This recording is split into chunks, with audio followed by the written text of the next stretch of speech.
में आप लोग का स्वागत है। आज आप लोग के लिए बरसात आने वाली है, उसकी सीजनी गीत गारी गीत है, वो भी गारी गीत उस पे गाया गया है, तो आप लोग जरूर सुनिएगा,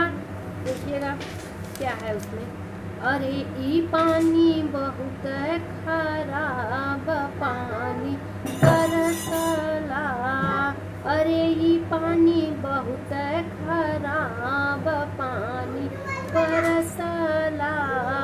वही पनिया में भी गनी समधी के बहिनी, वही पनिया में भी गनी समधी के बहिनी,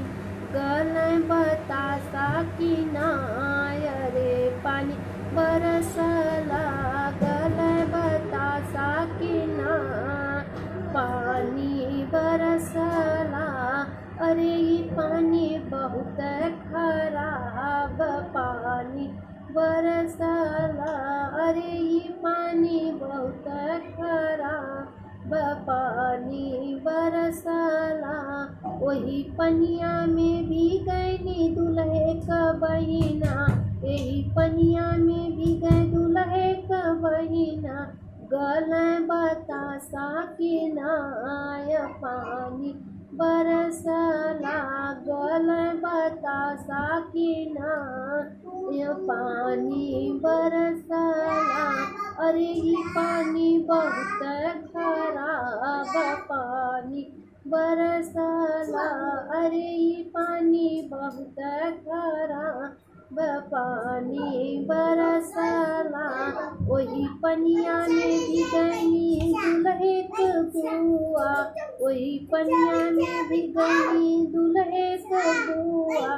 गल बतासा की नाई पानी बरसला, गलनी बतासा की नाई पानी बरसला,